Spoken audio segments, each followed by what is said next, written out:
అదేవిధంగా ఇంకా కొన్ని విషయాలు ఉంటాయి. అవి మనకి వేదంలోనూ ప్రత్యక్షంగా కనబడవు, స్మృతుల్లోనూ ప్రత్యక్షంగా కనబడవు, కానీ శిష్టాచారంలో ఉంటాయి. శిష్టాచారం అని అంటే ఏమిటి? శిష్టులైనటువంటి జనులు చేసేటటువంటి ఆచరణ ఏదైతే ఉంటుందో దాన్నే శిష్టాచారము అని అంటారు. శిష్టులైనటువంటి జనులంటే ఎవరు అనంటే, ఎవరైతే ఈ వేదములు, శాస్త్రములు వీటన్నిటి యందు ప్రామాణ్య బుద్ధిని కలిగి ఉన్నవారై వాట్లలో చెప్పబడినటువంటి ఆచరణలను తూచా తప్పకుండా చేస్తారో వాళ్ళని శిష్టులు అని అంటారు. అటువంటి వాళ్ళు ఏ ఆచరణలు అయితే చేసుకొచ్చారో వెనకటి నుంచి, అదేదో నిన్న మొన్న మొదలుపెట్టింది కాదు, వెనకటి నుంచి చేసుకుంటూ వచ్చారో ఇవి మనకి ప్రమాణం. ఎందుకంటే వాళ్ళందరూ కూడా, ఎందుకంటే వాళ్ళంతా ఎవరు? వేదములు, శాస్త్రములు ఇవన్నీ తెలిసినటువంటి వాళ్ళు దీన్ని ఆచరించారు అనంటే అక్కడికి ఏమైంది?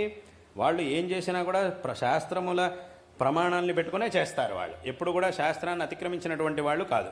మరి అటువంటి వాళ్ళు దీన్ని చేసుకుంటూ వచ్చారు కాబట్టి అది మనకి నేరుగా గ్రంథాల్లో కనపడకపోయినా కూడా వాళ్ళు చేసుకుంటూ వచ్చారు కాబట్టి దాన్ని ప్రమాణంగా తీసుకొని ఆచరణ చేస్తారు, చేసే పద్ధతి. కాబట్టి ఈ మూడు, ఏదైనా ఒక ఆచారాన్ని మనం అనుష్ఠించాలి అనంటే ఈ మూడిట్లో ఏదో ఒక ప్రమాణం అనేది ఉండాలి.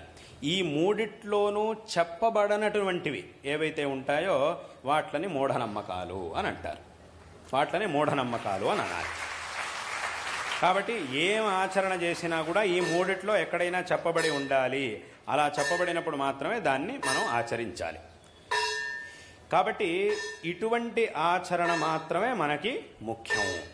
కాబట్టి ఎవరైనా ఏ దేవతారాధన చెయ్యాలన్నా కూడా, ఏ పూజని చెయ్యాలన్నా కూడా ఈ ప్రమాణములు ఏవైనా ఒకటి తప్పకుండా ఉండాల్సిందే. ఇవి లేనటువంటివి అథవా శిష్టులు కానటువంటి వారు, ఈ వేదాలతో వీటితో సంబంధం లేకుండా వాళ్ళు ఇష్టం వచ్చినట్టు చేసేవాళ్ళు, అటువంటి వాళ్ళు ఏ ఆరాధన, దేన్నైతే దేవతారాధనగా వాళ్ళు సూచిస్తారో, వాళ్ళు చేస్తూ ఉంటారో, చేయమని చెప్తూ ఉంటారో అటువంటి వాటిని చేయడం అనేది అది మంచిది కాదు, అది శాస్త్ర విరుద్ధం. కాబట్టి దీన్ని అందరూ కూడా స్పష్టంగా తెలుసుకోవాలి. ఇప్పుడు ఎవరైనా ఒక వ్యక్తిని మీకు గౌరవించాలి, ఏదో ఆయనలో వాళ్ళల్లో ఉండే ఒకటి రెండు మంచి గుణాలను చూసుకొని మీకు గౌరవించాలి అని కనుక అనిపిస్తే, మీ మనస్సు కనుక మీకు ఈ వ్యక్తిని గౌరవించాలి అని అనిపిస్తే గౌరవించడంలో తప్పులేదు. గౌరవించడం వేరే విషయం. ఒక వ్యక్తిని గౌరవించడం వేరు, అదే వ్యక్తిని దేవుడితో సమానంగా పూజించడం వేరు. రెండిటికీ అజగజాంతర వ్యత్యాసం ఉంది.